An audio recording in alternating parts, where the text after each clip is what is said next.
De la mañana, 1 minuto. Creo que uno de los valores fundamentales en la vida de las personas que alcanzan y se mantienen en el éxito es la perseverancia, la constancia.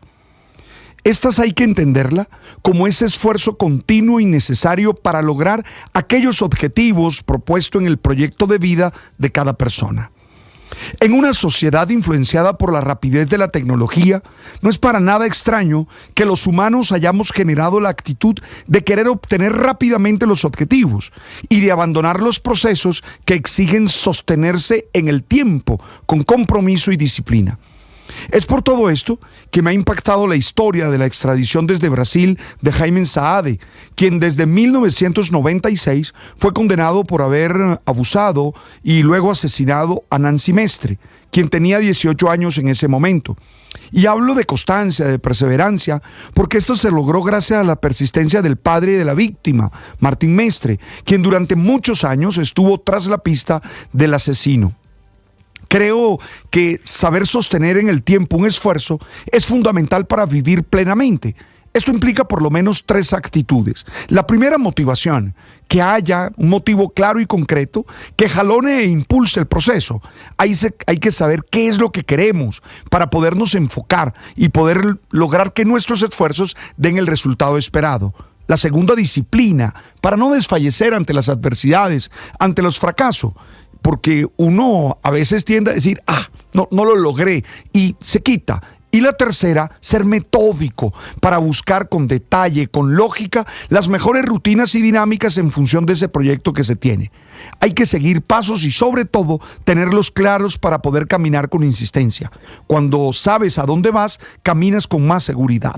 Ser perseverante es una tarea para todo aquel que está en la búsqueda de alcanzar sus objetivos y vivir plenamente feliz.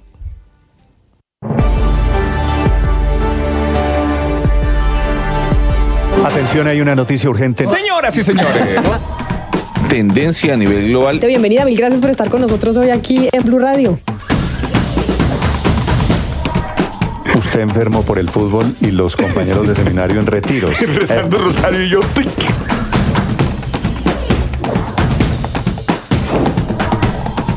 Esta es noticia del momento urgente en Blue Radio. Blue, más que radio.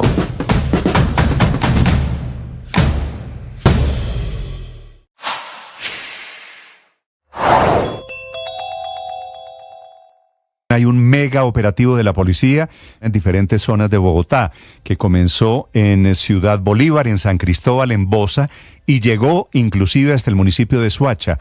Han detenido a muchos ladrones, entre ellos a los 4 que se entraron el 7 de febrero al restaurante Masa. Estos son ladrones que vienen asaltando casas y que estaban robando restaurantes. Entre los detenidos hay colombianos y venezolanos. Los primeros, repito, los 4 capturados, confirmados ya esta mañana, son los que se metieron a Masa, pero hay de otros restaurantes. Recuerden ustedes en esa epidemia de febrero, cuando les dio por robar restaurantes en diferentes zonas de Bogotá y llegaban amenazándolos con pistolas, todo grabado en videos. Por eso dejaron pistas y por eso los están capturando. Muchos lidiamos con enfermedades mentales y con conflictos emocionales, y es muy difícil hablar de eso en voz alta. Soy María Elvira Arango y los invito a escuchar Qué Locura, historias reales de lo que no se habla, con testimonios conmovedores y con expertos y especialistas. Escúchenos, este es un lugar seguro. Este podcast es impulsado por porquequieroestarbien.com, el programa de salud mental de la Fundación Santo Domingo. La producción es de La No Ficción y Boombox de Caracol Televisión. Encuentre todos los episodios del podcast en boombox.com o en su plataforma de audio favorita. Boombox Podcast, un mundo por escuchar. Boombox.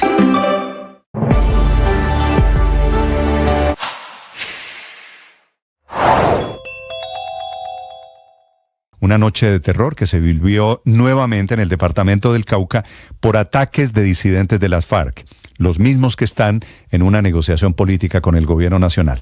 Primero atacaron en Miranda, allí explotó un carro bomba muy cerca a la estación de policía, hay 4 heridos allí, daños cuantiosos en vidrios y en fachadas en ese pueblo lleno de gente humilde.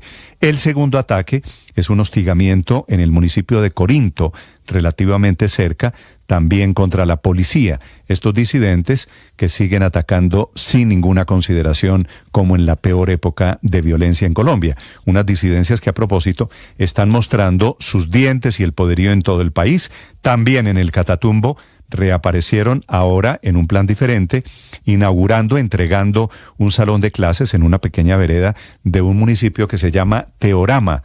Y en Arauca amenazaron con ponerle explosivos a todas las unidades militares. Estás escuchando Blue Radio y bluradio.com.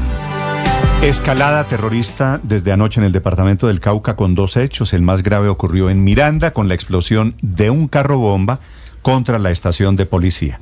El general Federico Mejía es el comandante del ejército allí en Cauca. General Mejía, buenos días.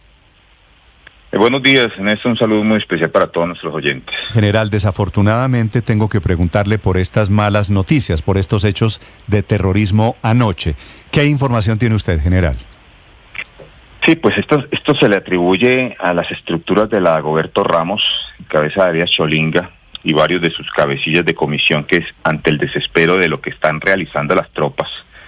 En ese corredor que se presenta entre Corinto, Toribío, Jambaló, Caloto, que es el corredor prácticamente de la marihuana y de los precursores químicos y de todo lo que les permite a ellos seguir siendo vigentes, pues estamos entrando a áreas en donde por más de 10 años no se ha ingresado. Entonces estamos entrando a unos santuarios donde tiene la guerrilla pues sus áreas bases, y esto pues les ha causado mucha preocupación, mucha angustia, y pues ante el desespero de todo esto quieren aliviar presión en otros sectores del departamento, como lo vimos ayer en Miranda, en donde muy seguramente ese carro se le atribuye a estas estructuras que pretendían o ingresarlo a la estación de policía, o ante el desespero de que no pudieron hacer nada por la presencia de tropa, pues accionan el carro bomba. ¿Y tiene balance Entonces vimos como general de los daños, especialmente del carro bomba? El otro ataque fue ahí cerca en Corinto, pero el hecho más grave fue este de Miranda. ¿Qué pasó en Miranda en particular, general? Sí, de Miranda lo colocaron o lo hicieron estallar al ver que seguramente el desespero, como te digo yo, ve que no logran su cometido o lo frustran a través de la acción de la fuerza pública, pues lo detonan a 2 cuadras de la policía, prácticamente en el sector del cementerio. Pues allá pues no hay muchas viviendas, pero sí hay unas viviendas enfrente que tuvieron 2 afectaciones, 2 personas resultaron heridas producto de las esquirlas de los vidrios y lo que tenían en sus residencias. Fueron esquirlas y daños menores a las viviendas.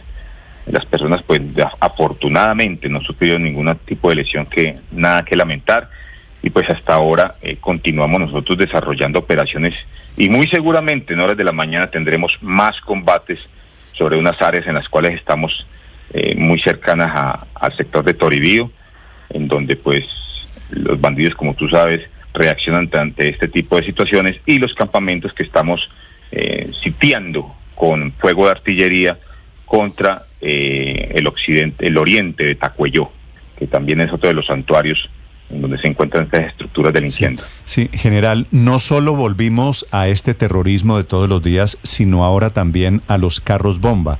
¿Usted tiene alguna idea en qué plan están estos disidentes de las FARC?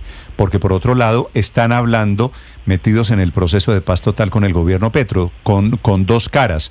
¿Usted cómo los está leyendo desde el Cauca? Sí, efectivamente ya en alguna oportunidad lo dije, un cese al fuego que prácticamente les sirvió a ellos para que expandieran su control de lo que se refiere al control de las drogas, de la producción de clorhidrato de cocaína y comercialización de marihuana y demás, y el control a través del reclutamiento forzado, en donde logran expandir sus estructuras, porque sabemos y entendemos de que mientras más controles, 3, 4 bandidos tengan en cada sector del municipio y veredas, pues tienen más ingresos, y esto les ha permitido durante ese cese del fuego, pues en ninguna oportunidad, porque el cese al fuego en el Cauca no fue un pasaporte de la ilegalidad, se mantuvieron acosados. Y pues ante ya prácticamente la ruptura de este cese al fuego ya nos permite actuar con la contundencia que hemos visto durante estos días con empleo de artillería, y el desarrollo de misiones ofensivas sobre estas estructuras ya concretamente. Pero esta estructura general, la de Dagoberto Ramos, ¿obedece a órdenes de Iván Mordisco o es un grupo disidente de esas disidencias de Mordisco? Sí, son los grupos de disidentes de la estructura del Estado Mayor Central, como lo son la Jaime Martínez, como es la Dagoberto Ramos, como es la Carlos Patiño, que están presentes aquí en el departamento.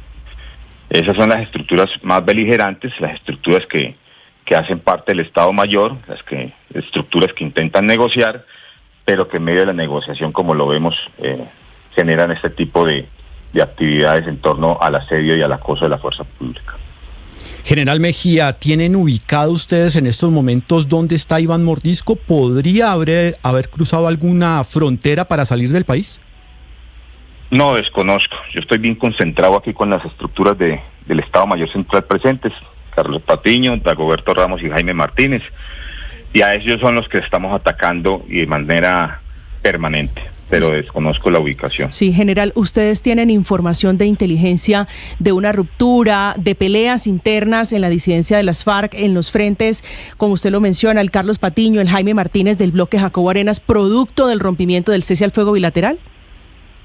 Claro, es que entre bandidos, ¿qué se puede esperar? Imagínate, se pelean entre gamines por el control de una cuadra. Ahora estas estructuras delincuenciales peleándose por el control del narcotráfico. Entre todos se pelean, imagínate, todos buscando el control, unos quieren más, otros quieren menos. Eso es normal y eso lo hemos visto durante toda la vida y la existencia de estas estructuras que simplemente les interesa la producción del narcotráfico y los dividendos que esto genera para multiplicar sus trabajos. General, usted va a la reunión, tengo entendido que el ministro de Defensa, los mandos militares van hoy a Cali a hablar de este tema de la inseguridad, del terrorismo en el suroccidente. No, tenemos estoy bastante concentrado hoy precisamente en unas actividades operacionales.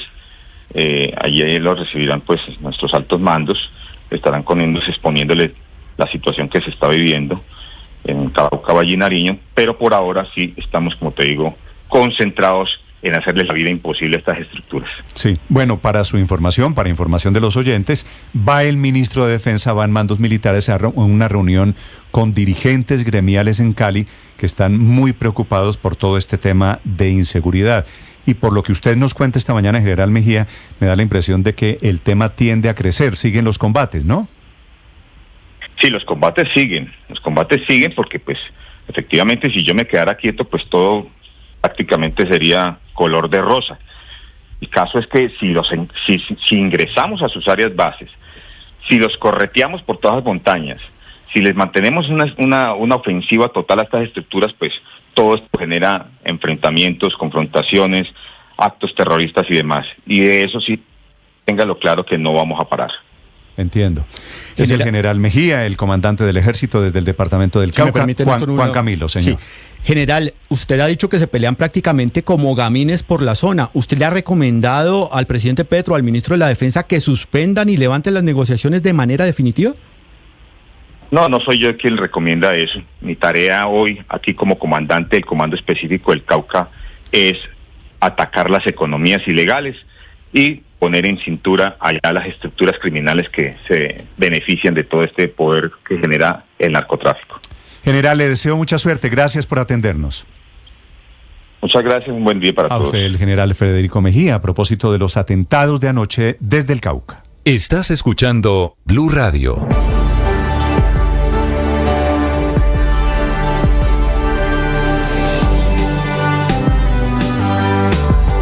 Atención, hay una noticia urgente. Señoras y señores. Tendencia a nivel global. Bienvenida, mil gracias por estar con nosotros hoy aquí en Blue Radio. Usted enfermo por el fútbol y los compañeros de seminario en retiros. Rezando rosario y yo.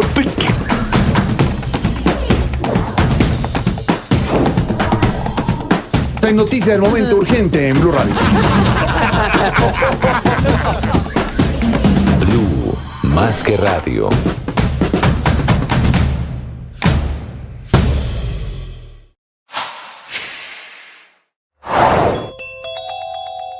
A esta hora, los bomberos de Cali intentan controlar una conflagración que se registra en un edificio comercial en el centro de la ciudad. Hasta el momento, el primer reporte que entregan los organismos de socorro es que son 5 los locales comerciales afectados, que al parecer serían locales donde venden plástico y pinturas. En los videos que ya circulan en las redes sociales se observa que el incendio es bastante grande, por lo que son más de 27 bomberos atendiendo la emergencia, junto con más de 3 máquinas extintoras y 2 carro tanques. Hasta el momento no se han registrado personas heridas por esta conflagración, pero lo que les preocupa a la comunidad y a los bomberos es que el incendio está muy cerca de otros centros comerciales donde hay varios locales comerciales de ropa. Por el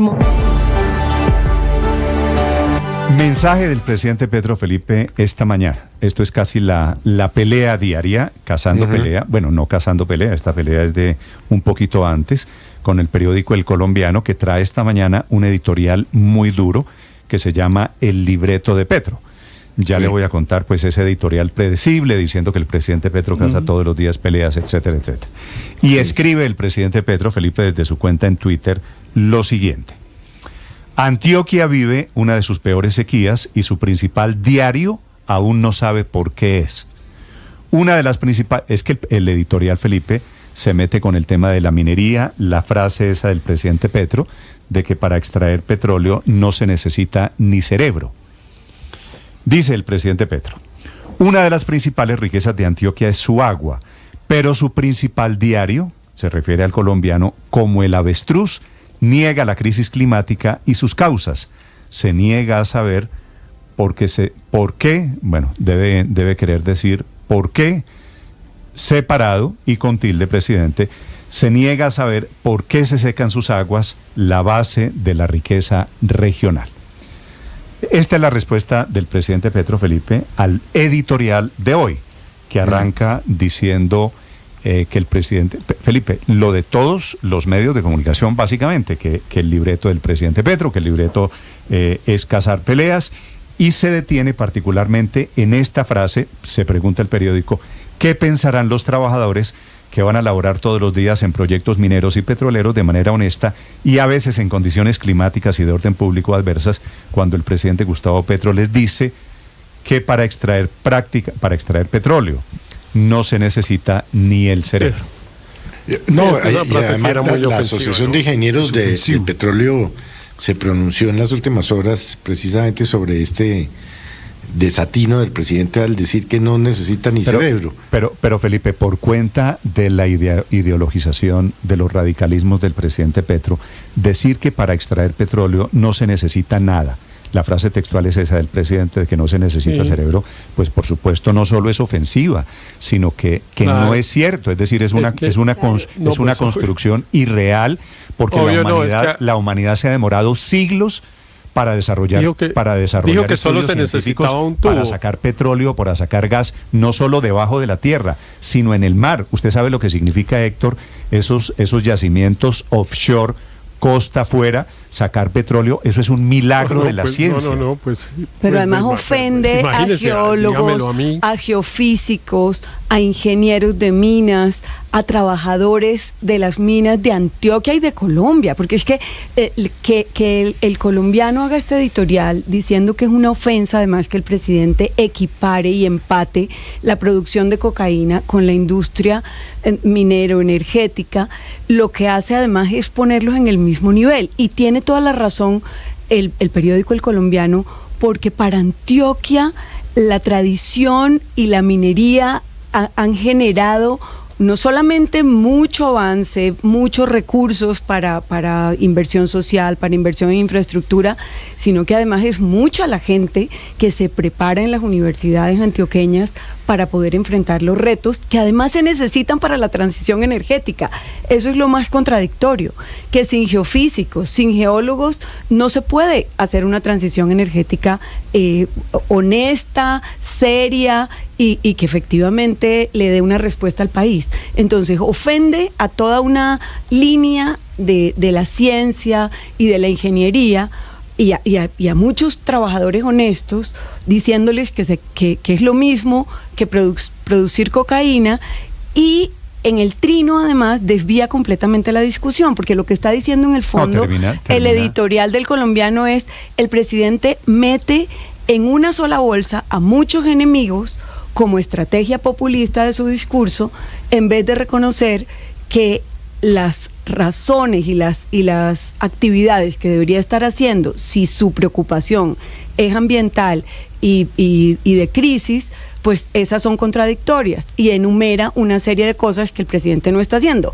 Una de las cuales, por ejemplo, es la visita recientemente a Venezuela con el tema del gas. Entonces dice, hay contradicción, nos pone a Colombia y la divide con un discurso y sale el presidente hablando de que el colombiano no entiende la crisis. Me parece que es una cosa totalmente contradictoria y absurda. Suele hacer conclusiones equivocadas sobre hechos que no tienen nada que ver.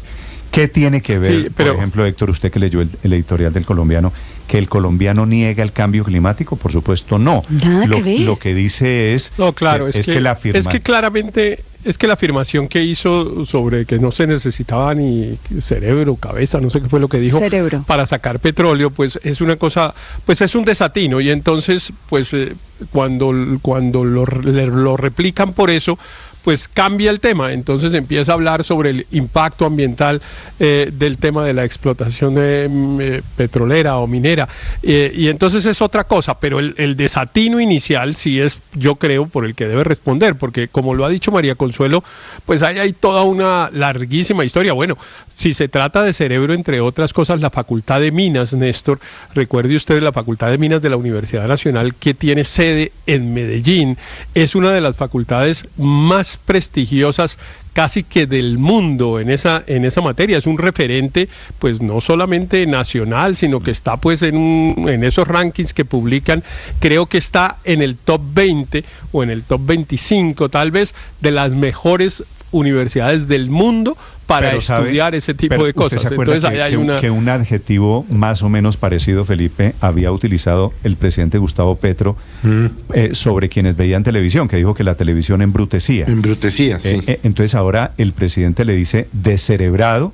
Me está haciendo aquí un oyente, Aurelio Lalista, usted que es ingeniero, le está diciendo descerebrado, que no tienen cerebro, ¿no? La frase textual del presidente. Que no se necesita ni el cerebro. Que no se necesita cerebro, como si uno fuera a buscar el petróleo debajo de la mata del jardín y uno dice aquí hay petróleo.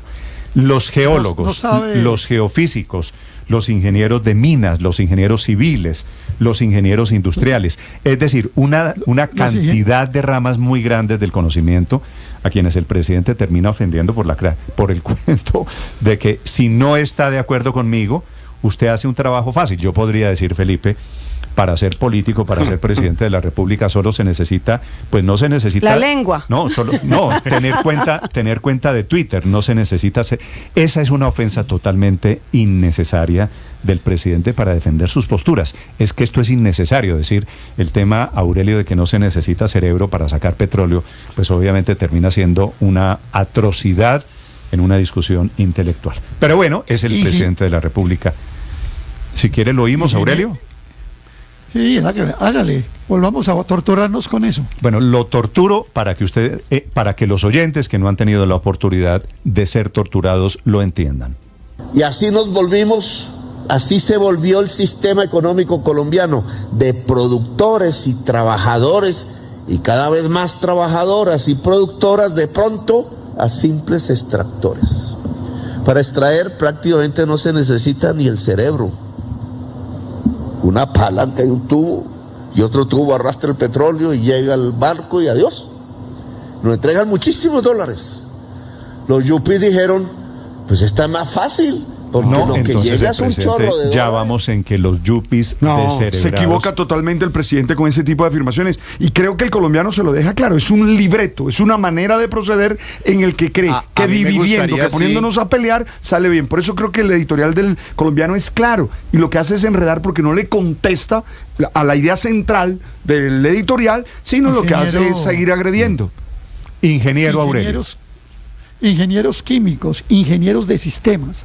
Yo diría que no hay realmente más sector industrial que recoja tanto conocimiento como el sector de la extracción, de la explotación y de la refinación de petróleo.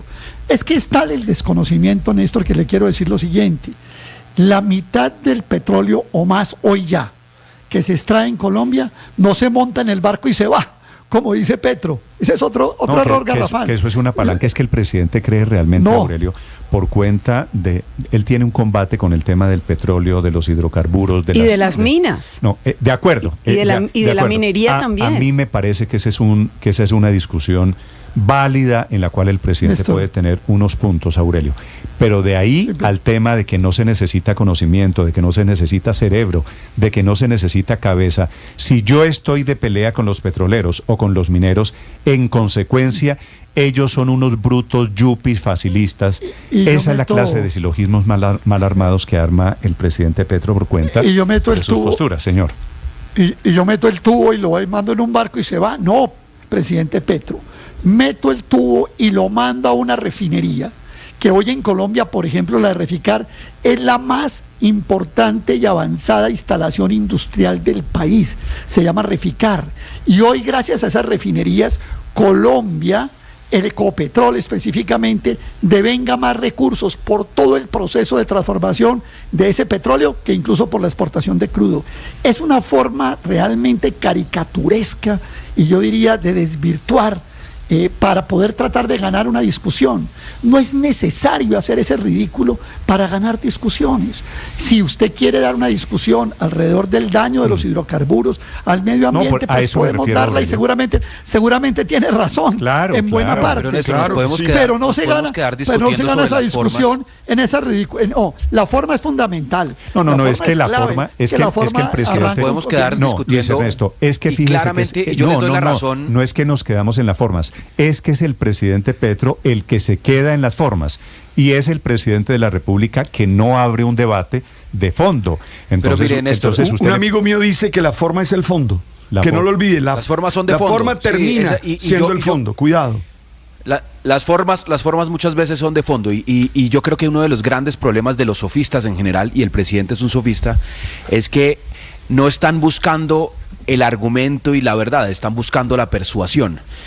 Y entonces la exageración es un buen elemento o un buen recurso para la exageración, o la confrontación es un buen recurso retórico. Y ahí se equivoca el presidente, pero déjeme ir al fondo, y yo creo que esto es importante para que entendamos de qué se trata la discusión. Y se lo voy a dar con una historia personal de una persona que por estos días le está yendo muy bien. No sé si ustedes han oído de Secuestro el vuelo 601, en una nueva serie de Netflix. Esa serie de Netflix que acaban de lanzar es la producción más grande que ha hecho Netflix en Colombia. La dirigió un compañero mío del colegio, un buen amigo. Su papá era geólogo, su tío era geólogo, sus primos estaban estudiando geología en la Universidad Nacional, una familia muy meritoria. Descerebrados ustedes, Luis Ernesto. De acuerdo, y ahí está el error. Y Camilo empezó a estudiar geología en la Nacional, que es difícil pasar ese examen, el primer semestre. Y porque era su futuro, digamos. Toda la familia decía, si usted quiere tener un ingreso, si usted quiere trabajar, si usted quiere sustentar a su familia con educación, con conocimiento, además en una universidad pública, pues tiene que estudiar geología. Y Camilo en su primer semestre de geología se dio cuenta que no era lo suyo y más bien se distrajo con las historias detrás de las rocas. Y hoy es un gran escritor de historias, un gran director de cine, como lo vemos, ya ha dirigido 3 series de Netflix. Y creo que ahí está el fondo del argumento del presidente Petro, y es que sí, claro que se necesita inteligencia, claro que se necesita conocimiento para extraer hidrocarburos, pero esa es una economía que se agota, como se agota el petróleo debajo de la tierra. En cambio, la economía creativa, la capacidad de utilizar nuestro cerebro, nuestra mente, nuestra creatividad, nuestra educación, para crear otro tipo de valores, para crear otro tipo de temas, es a lo que se refiere el presidente, y creo que nos corresponde, Néstor, no solo quedarnos en las malas formas del presidente, sino tratar de entender el fondo de eso. Él ofendió a ingenieros, geólogos, a geofísicos, a ingenieros químicos, diciendo que para extraer petróleo no se necesitaba ni cerebro. No es otra cosa la que quiso decir. Luis Ernesto lo dijo claramente. Hábilmente, generosamente, interpreta al presidente diciendo tal vez lo que quiso decir el presidente. Yo no sé lo que quiso decir, porque yo no soy, Luis Ernesto, el exégeta del presidente. Yo le digo lo que dijo y le estoy contando las peleas de esta mañana por cuenta de lo que dijo. Pero mire el contrasentido. El 4 de abril el presidente frente a los 9 guerrilleros que dio de baja el ejército en el Nariño, dijo: si estos muchachos estuvieran en una cooperativa campesina, estarían siendo. Pero una vez nos quedamos cosas en las formas, más nos quedamos en las formas. No, pero es que todo, es decir, la discusión del presidente en el tema de hidrocarburos, y lo que es lo legal, como me interrumpieron, no pude concluir la idea. El argumento de fondo del presidente en el tema de los hidrocarburos es que, así como hoy Arabia Saudita, que extrae y es el principal productor de petróleo, está buscando cómo educa a su gente en actividades distintas, cómo crea nuevas economías para una época después del petróleo, porque todos sabemos que el petróleo se va a acabar en algún momento, o va a hacerse rentable producirlo. En eso no hay discusión, pero eso no significa que los que hagan eso sean descerebrados. Entonces, no, de acuerdo. En eso estamos de acuerdo. Las formas son equivocadas, pero el fondo es que es importante. Está acabándose. Padre, el fondo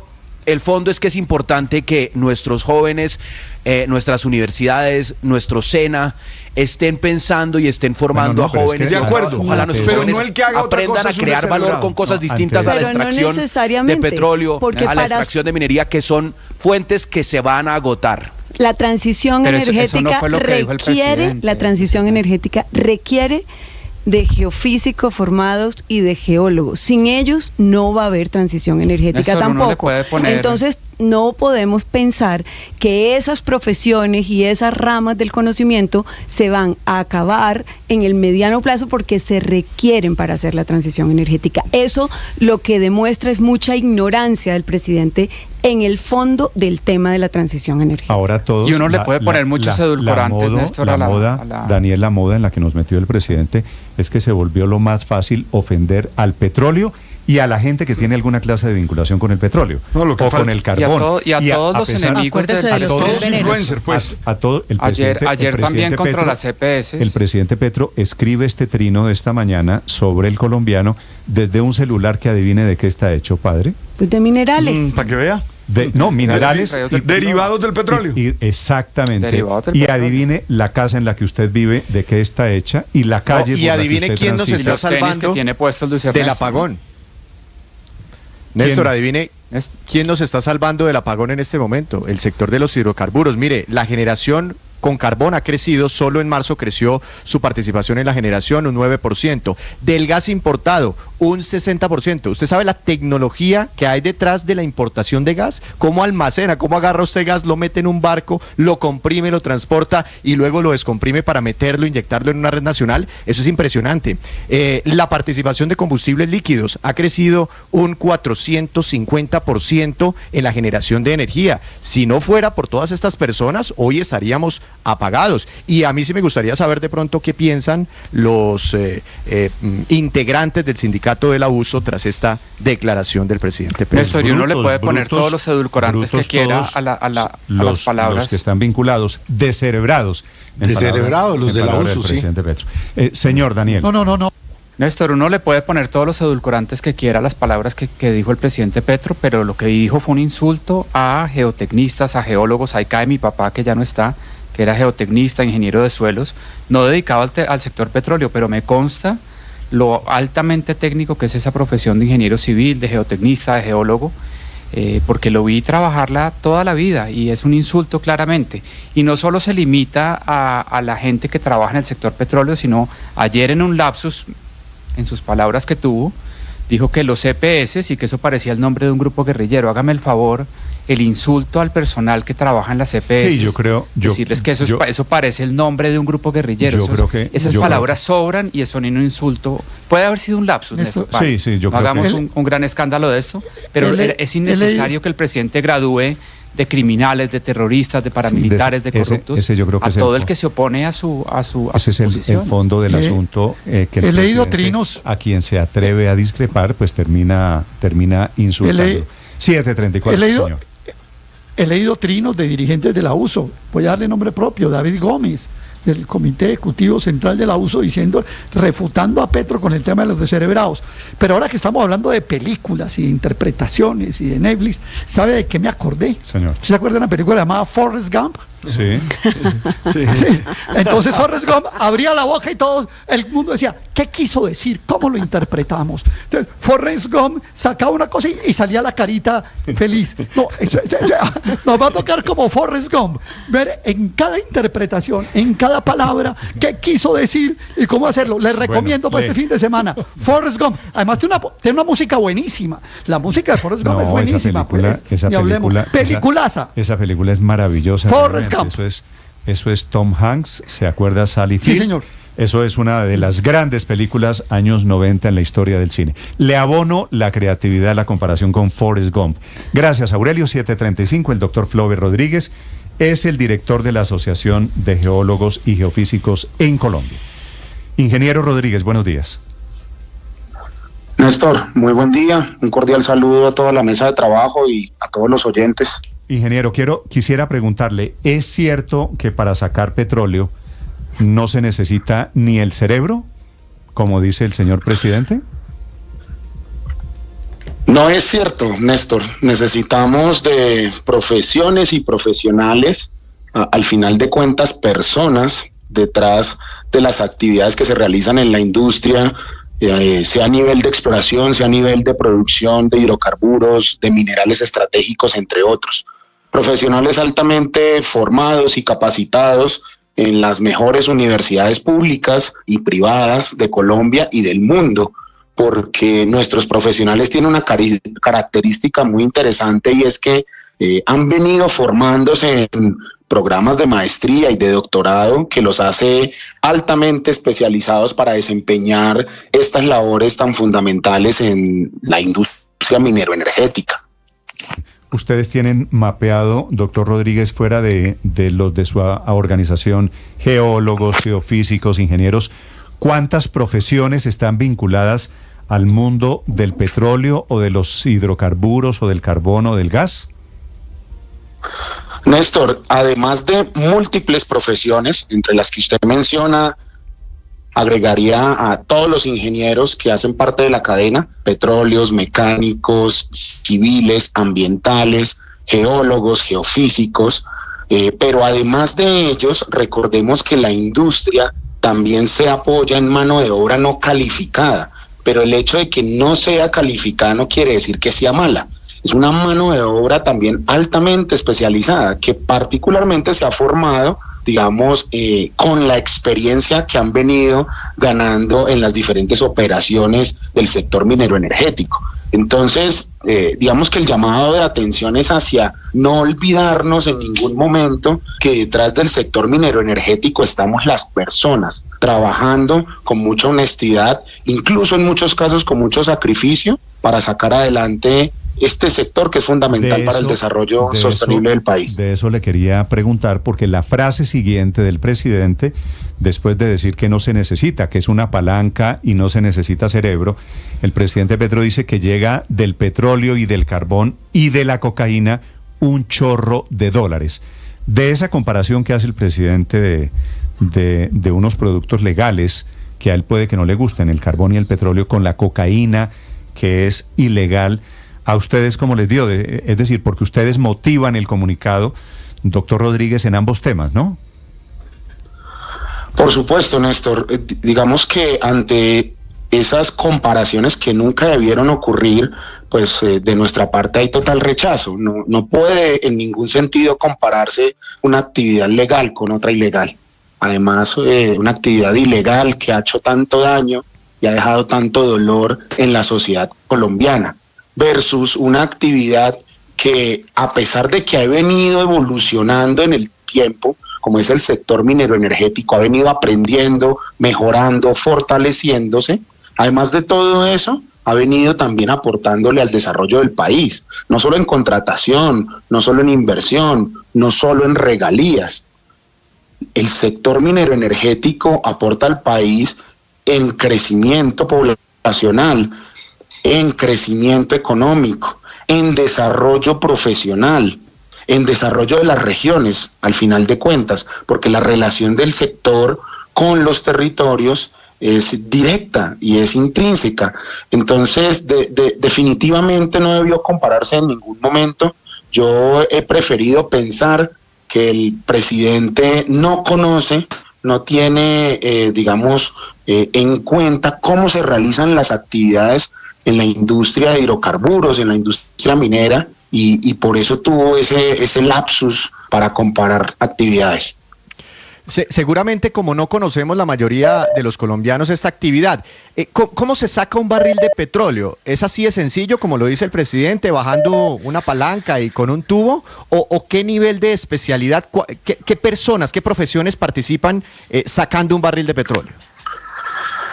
Es que sacar un barril de petróleo es el último de los pasos de una cadena gigantesca, supremamente compleja y altamente especializada. En el sector de hidrocarburos uno arranca por la exploración de ellos, rápidamente busca entre la comparación de información de superficie y subsuelo, poder hacer una integración de datos y empezar a comprender en el subsuelo dónde pueden haber esos hidrocarburos. Y ese proceso fácilmente puede tomar, al menos en términos contractuales, con los contratos que tenemos en el país, entre 6 años. ¿Sí? Ese es el proceso exploratorio. Puede durar 6 años entre que yo interprete, analice y perfore un pozo exploratorio para buscar hidrocarburos. Si yo compruebo la presencia de hidrocarburos en el subsuelo y compruebo que es comercialmente producible, entonces ya lo puedo desarrollar ese proyecto y avanzar hacia una etapa de producción. Estamos hablando de que todas estas dos etapas conjuntas, exploración y producción, pueden tomar fácilmente 30 años. Entonces, el hecho de que se golpee, digamos, la actividad exploratoria, no vamos a ver su impacto hoy o mañana. El impacto de disminuir o golpear la actividad exploratoria en el país lo vamos a ver en el mediano plazo. En 2 o 3 años van a estar llamando a los grupos de exploración de este país a decirles salven patria, porque se nos van a caer las reservas de hidrocarburos. Sí, pero vamos un poco más a la frase más textual del presidente Gustavo Petro, y es que dice, para extraer petróleo no se necesita ni cerebro. Cuando ustedes ya están en los campos, en el terreno, ¿quién sostiene el taladro? Cientos de personas y cientos de profesionales. En el taladro confluyen ingenieros de petróleos, mecánicos, geólogos, civiles, ambientales, topógrafos, un sinfín de profesiones y un sinfín de personas que están coordinadas entre ellas para realizar esta labor. Les voy a poner un ejemplo muy sencillo. Sí. Una perforación exploratoria en el piedemonte llanero, que es donde históricamente hemos tenido unos campos de gas muy importantes, Cupiagua, Cusiana, Floreña. Una perforación exploratoria allí puede tomar 365 días por la complejidad que es o que arroja perforar el subsuelo en el piedemonte. Geológicamente muy complejo, operativamente muy complejo. Entonces imagínense ustedes un año entero perforando. Eso requiere de mucha coordinación, de mucho trabajo y de mucho esfuerzo de todas estas personas. ¿De qué año, profesor Rodríguez, es la primera extracción de petróleo con el método con el que más o menos conocemos hoy en subsuelos, de perforar, de taladrar? ¿Eso es de qué año? Néstor, la industria de hidrocarburos en Colombia tiene más de 100 años trabajando. No, en el mundo, en el mundo. No, en el mundo podemos hablar de casi 200 años de actividad de la industria de hidrocarburos. Es que es una industria con mucha experiencia, ha venido aprendiendo, ha venido desarrollando tecnología, incluso que la misma NASA ha utilizado en varios de sus proyectos. La industria de hidrocarburos aporta, más allá de todos los temas fiscales, económicos y de inversión, un desarrollo tecnológico impresionante. Aprende rápidamente, invierte en innovación, en investigación, en desarrollo de nuevo conocimiento y es capaz además de generar herramientas bien interesantes. Pues eso lo que quiere decir es que llevamos 2 siglos en investigación, disfrutando de la plata, produciendo desarrollo con la plata de los hidrocarburos, pero parece que eso es lo que está cambiando. Profesor Rodríguez, un gusto saludarlo a usted, a la gente de la industria del petróleo. Muchas gracias. Néstor, gracias a ustedes por la invitación, un abrazo y cordial saludo a todos los oyentes. Felipe, conclusión, para sacar petróleo sí se necesita un poquito de cerebro.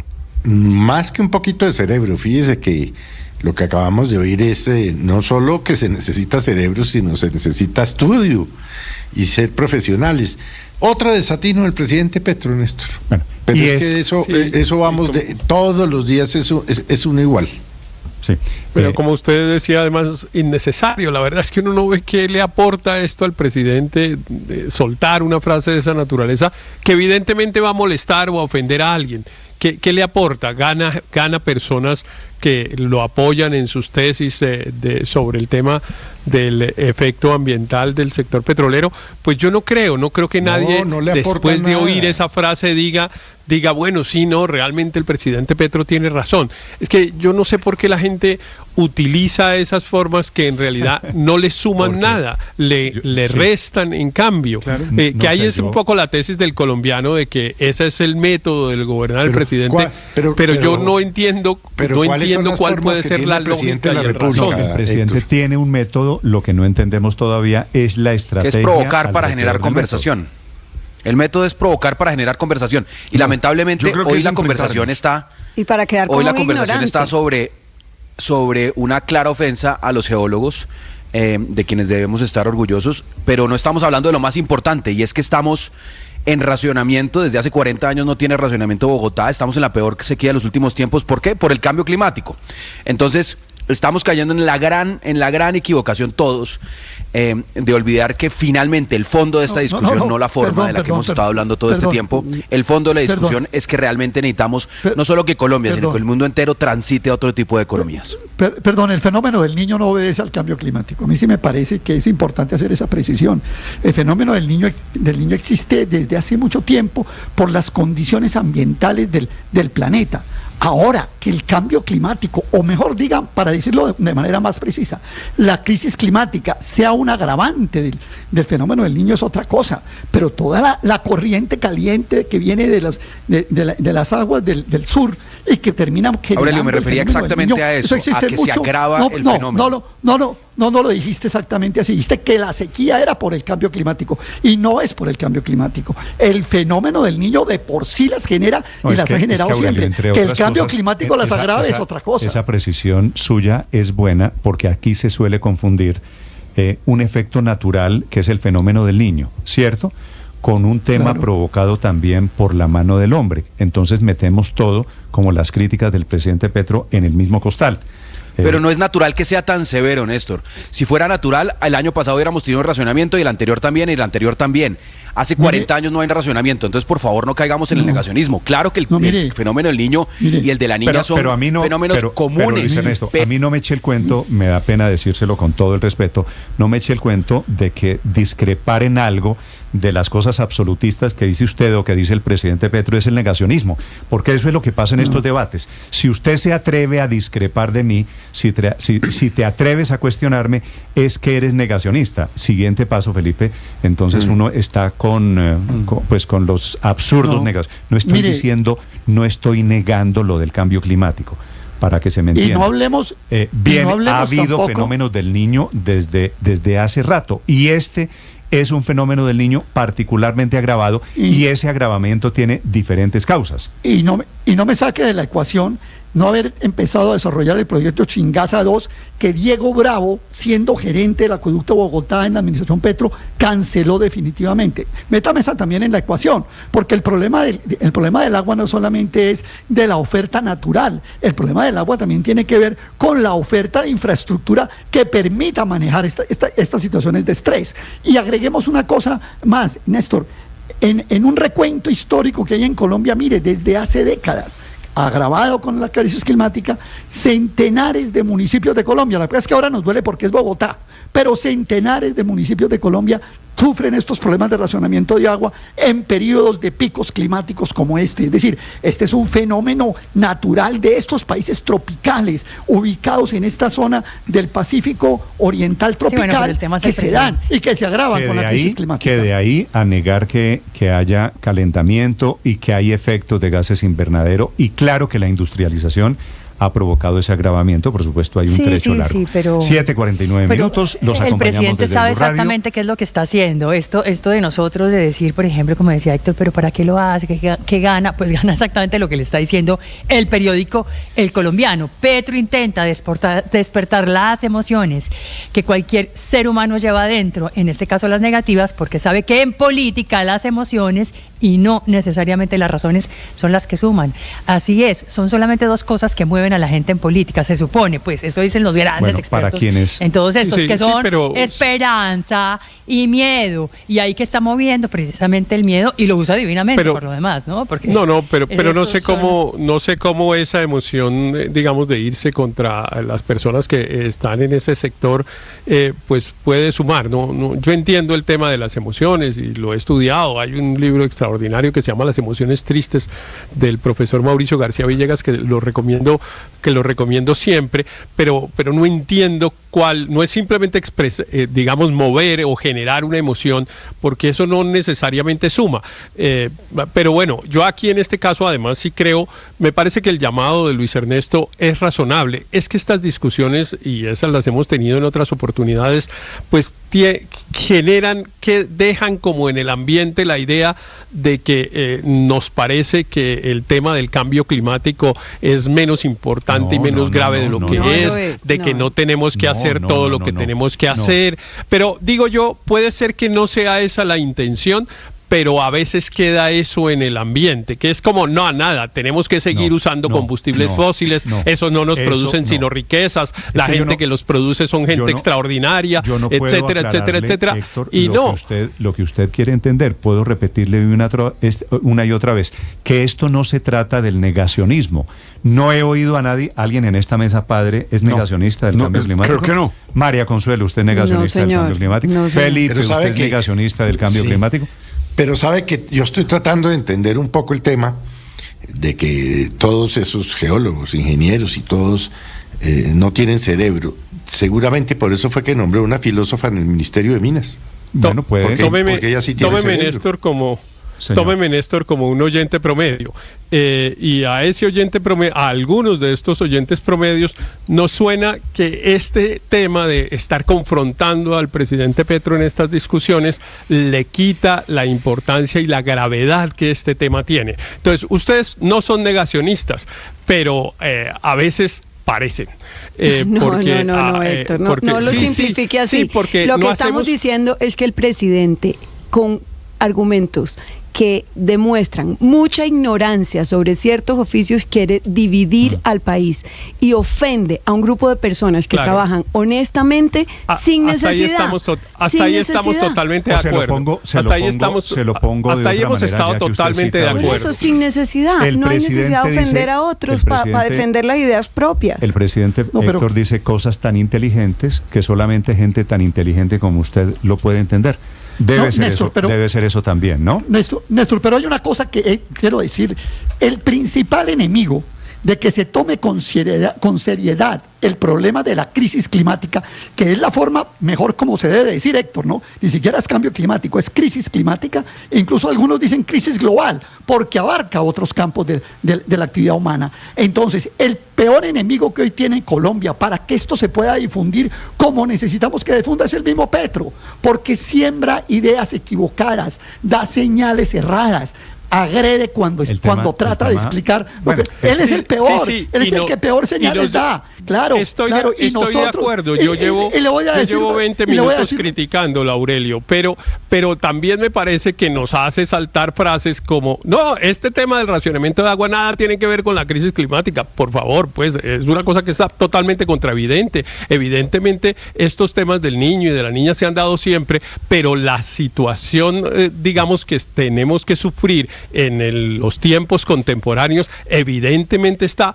agravada por el tema de lo que usted llama la crisis climática o el cambio climático, y que eso está producido, entre otras cosas, y muy especialmente por el uso de combustibles fósiles, pues también. Entonces, por eso digo yo que estas discusiones hay que darlas con cuidado para no tratar para no llevar un mensaje que es totalmente equivocado. Estas discusiones no pueden girar todas alrededor del presidente Petro. El tema del racionamiento de agua también obedece a una cantidad de cosas, porque ha aumentado la demanda, porque Bogotá desde hace 40 años ha triplicado el número, óigame esto, triplicado el número de sus habitantes, porque la industrialización produce más demanda de agua y nos quedamos con los mismos estanques, con las mismas maneras de embalsar agua y de producir energía hidroeléctrica.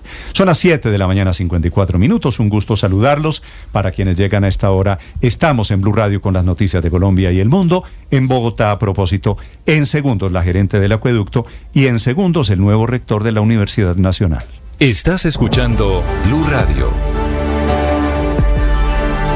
Feliz y dichoso de estar con ustedes a esta hora. Me emociona siempre entrar al canal, poder verlos, poder saber que están allí, poder compartir con ustedes un momento. Gracias por suscribirse, gracias por contarle a otras personas que nos pueden escuchar, que nos pueden ver, que pueden compartir con nosotros la mejor información, la mejor opinión. Porque en Blue la radio se ve.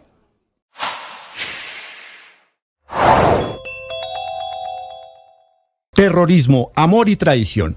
Omar Pardo Galeano, alias Antonio Medina, el jefe del Frente 28 de las disidencias de las FARC, ordenó un consejo de guerra o una purga interna, lo que en ese grupo ilegal significa que mandó fusilar a los guerrilleros que estaban a cargo de la seguridad de alias Alexa Ochuki, una joven de 20 años que era su novia. Alias Alexa murió en un operativo de las fuerzas militares a principio de esta semana en zona rural de Sacamá, en el departamento de Casanare. Alias Alexa llevaba 5 años en las disidencias de las FARC y según inteligencia militar habría sido reclutada cuando era menor de edad, tenía 15 años. Alexa era experta en elaboración e instalación de artefactos explosivos y estaba involucrada en varios atentados en Casanare y Arauca. En estos momentos las fuerzas militares investigan si fue la misma Alexa quien habría participado en la planeación y ejecución del secuestro del coronel Pedro Enrique Pérez en abril de 2021. El oficial que fue sacado de su base militar en Saravena, Arauca, seducido por una mujer que lo llevó a un hotel para luego secuestrarlo.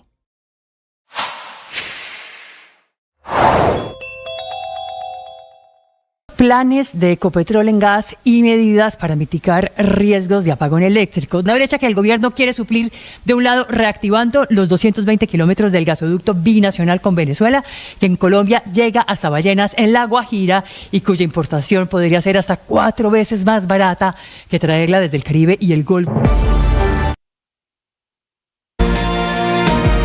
Las protestas en la Universidad Nacional, inclusive con la toma de un edificio, ya completan 90 horas.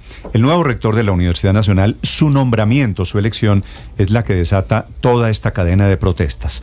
Es el profesor José Ismael Peña. Profesor Peña, bienvenido a Blue Radio. Muy buenos días. Muy buenos días y muchas gracias por esta invitación y que espero me permita hoy o en algún momento hablar del papel de la educación superior en la lucha contra la crisis climática que ustedes mencionaban anteriormente. Vale. Profesor Peña, quisiera preguntarle primero, si me permite, esta semana se tomaron ese edificio que eran las viejas residencias estudiantiles en la Universidad Nacional. Tienen allí, no dejan salir a un vigilante. Ha habido actos violentos dentro y fuera de la Universidad Nacional, amenazas de diferente tipo. Están en paro en la Universidad Nacional o no dejan hacer clase por cuenta de su elección. Quisiera preguntarle, doctor Peña, ¿cómo ha sido su interlocución? Si usted ha contemplado la posibilidad de renunciar a la elección para calmar un poquito los ánimos en la universidad.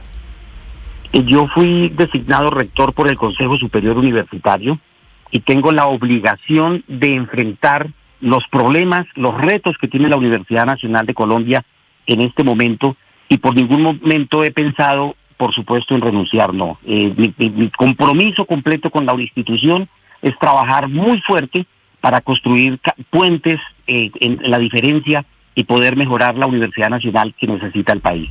Claro, pero es esa elección, señor rector, la que provoca el paro y esta situación en la universidad. Dicen los estudiantes que no van a ceder y usted pues está próximo a tomar las riendas de esa universidad. ¿Qué va a hacer con los inconformes?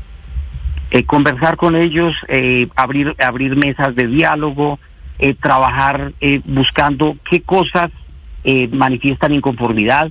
Sé que tienen una serie de peticiones relacionadas con el bienestar universitario.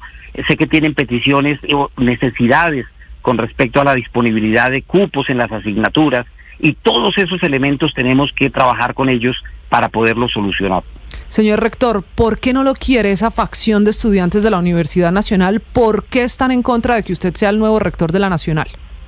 No, yo no creo que no me quieran. Tengo una relación muy profunda con muchísimos miembros de la comunidad universitaria. Lo que comprendo es que ellos quisieran que el proceso de designación de rector cambiara. Las normas actuales tienen un procedimiento definido que involucra una consulta a la comunidad universitaria donde se seleccionan 5 candidatos y posteriormente esos 5 candidatos son tomados por el Consejo Superior Universitario y ellos tienen en cuenta, además del resultado de la consulta, la hoja de vida de los candidatos, la experiencia académica administrativa, la experiencia en investigación, todos esos elementos y una entrevista que el Consejo Superior y miembros del Consejo Superior hacen a cada uno de los candidatos. Y estos estudiantes quisieran que eso se cambiara. Entonces no siento yo que sea un rechazo a la persona de José Ismael Peña, sino al proceso general de la designación del rector. Cuando usted dice que ha hablado con ellos, con esos estudiantes, ¿con quién habla usted, profesor Peña? Yo llevo 40 años en la Universidad Nacional, 32 de ellos como profesor. He ocupado diferentes cargos académico-administrativos y en todos esos cargos, pues en ocasiones se presentan inconformidades de estudiantes, de profesoras y profesores, y siempre